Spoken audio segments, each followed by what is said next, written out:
حضرت آسیہ جوزۂ فرعون۔ حضرت آسیہ پر فرشتوں نے پروں کا سایہ کر دیا۔ بسم اللہ الرحمن الرحیم۔ السلام علیکم ورحمۃ اللہ وبرکاتہ۔ آج کا ہمارا عنوان ہے حضرت آسیہ پر فرشتوں نے پروں کا سایہ کیسے کیا۔ حضرت آسیہ مصر کی بادشاہ کی بیوی ہیں۔ وہ مصر کی ملکہ ہیں، خاتون اول ہیں۔ دریائے نیل کے کنارے پر عظیم الشان محلات اس کا مسکن ہے۔ ننھے موسیٰ نے اس کی گود میں پرورش پائی ہے۔ اسی محل میں ننھی شیر خوار کی حیثیت سے آنے والا موسیٰ علیہ السلام اب جوان ہو چکا ہے۔ جی ہاں، اب انہیں پیغمبری بھی مل چکی ہے۔ فرعون کے ساتھ مناظرے ہو چکے ہیں۔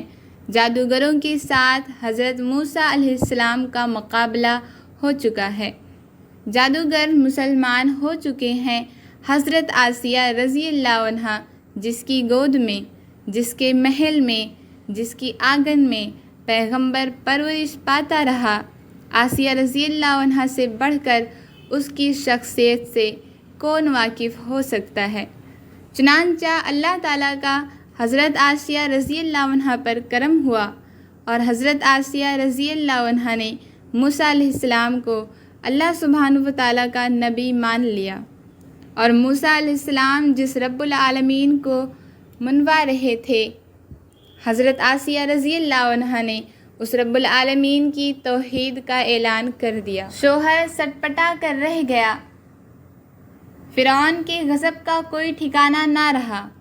اس نے اپنی بیوی کو بہت سمجھایا، مارا پیٹا، مگر ناکام ہوا۔ آخرکار اس نے انتہائی اقدام کا فیصلہ کر لیا۔ اس نے اپنے اہلکاروں کو حکم دیا کہ مصر کی ملکہ کو لکڑی کے تخت پر لٹا کر ہاتھوں اور پاؤں میں لوہے کی میخیں ٹھونک دی جائے۔ چنانچہ اہلکاروں نے حضرت آسیہ رضی اللہ عنہا کو تخت پر لٹا کر ہاتھوں اور پاؤں میں لوہے کی میخیں ٹھونک دی۔ اس کے اسی عمل کی وجہ سے اللہ سبحانہ و تعالیٰ نے فرعون کی فرعونیت کا ذکر کرتے ہوئے اسے میخوں والا کہا۔ وَفِرْعَوْنَ ذِی الْأَوْتَادِ۔ آپ نے دیکھا نہیں تیرے رب نے فرعون کے ساتھ جو میخوں والا تھا کیا کیا؟ قارئین کرام، اسی پر بس نہیں، ظالم فرعون کے حکم پر حضرت آسیہ رضی اللہ عنہا کو تپتے ریگستان کی دھوپ میں پھینک دیا گیا۔ فرعون دورہ کرتا اور کہتا کہ اب بھی باز آ جا، محلات کی شاہی زندگی تیری منتظر ہے، مگر حضرت آسیہ رضی اللہ عنہا پر اس کا کوئی اثر نہ ہوتا۔ اثر کیسے ہوتا جب حضرت آسیہ رضی اللہ عنہا کے ساتھ یہ سنگین اور ناقابل برداشت ظلم ہوا تو اللہ سبحانہ و تعالیٰ کی مدد شامل حال ہو گئی۔ چنانچہ جب فرعون اور اس کے کارندے حضرت آسیہ رضی اللہ عنہا سے الگ ہوتے تو سخت دھوپ میں حضرت آسیہ رضی اللہ عنہا پر فرشتے اپنے پروں کا سایہ کر دیتے۔ امام ابو یعلیٰ اپنی حدیث کی کتاب میں المسند میں یہ روایت حضرت ابو ہریرہ رضی اللہ عنہ کے واسطے سے لائے ہیں کہ جب حضرت آسیہ رضی اللہ عنہا نے اپنے رب الکریم کی طرف سے اپنے اوپر یہ کرم دیکھا تو انہوں نے اس مصیبت کی گھڑی میں اپنے رب العالمین کو پکارا اور کہا، رب ابنی لی عندک بیتا فی الجنۃ ونجنی من فرعون وعملہ ونجنی من القوم الظالمین۔ میرے پروردگار، میرے لیے اپنے پاس جنت میں ایک محل بنا اور مجھے فرعون اور اس کے اہلکاروں سے نجات عطا فرما، اور ان ظالم لوگوں سے میری جان کی خلاصی کرا۔ حضرت ابو بکر رضی اللہ عنہ سے مروی ہے، فَكَشَفَ لَهَا بَيْتَهَا فِي الْجَنَّةِ۔ اللہ سبحانہ و تعالیٰ نے جنت میں حضرت آسیہ رضی اللہ عنہا کو اس کا محل دکھلا دیا۔ حضرت آسیہ رضی اللہ عنہا کو جب میخیں ٹھوک کر دھوپ میں پھینکا گیا تو ظالم اہلکاروں کے وہاں سے جانے کے بعد فرشتے حضرت آسیہ رضی اللہ عنہا پر اپنے پروں کا سایہ کر دیتے، اور جنت میں حضرت آسیہ رضی اللہ عنہا نے اپنا محل دیکھ لیا۔ اس حدیث کی اسناد صحیح ہے۔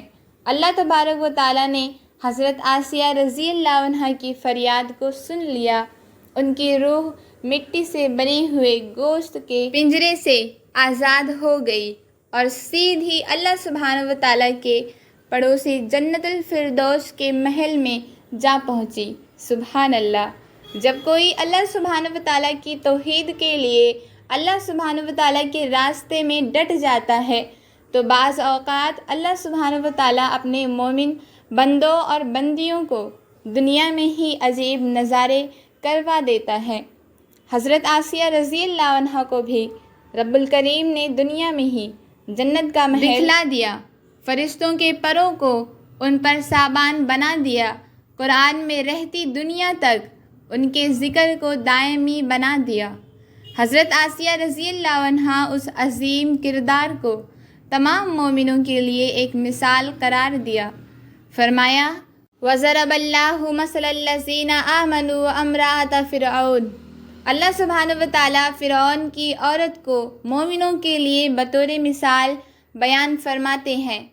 اللہ کی حضور دعا ہے کہ اللہ تعالیٰ تمام مسلمانوں کو حضرت آسیہ رضی اللہ عنہ جیسا پختہ ایمان اور استقامت عطا فرمائے۔ آمین ثم آمین۔ السلام علیکم ورحمۃ اللہ وبرکاتہ۔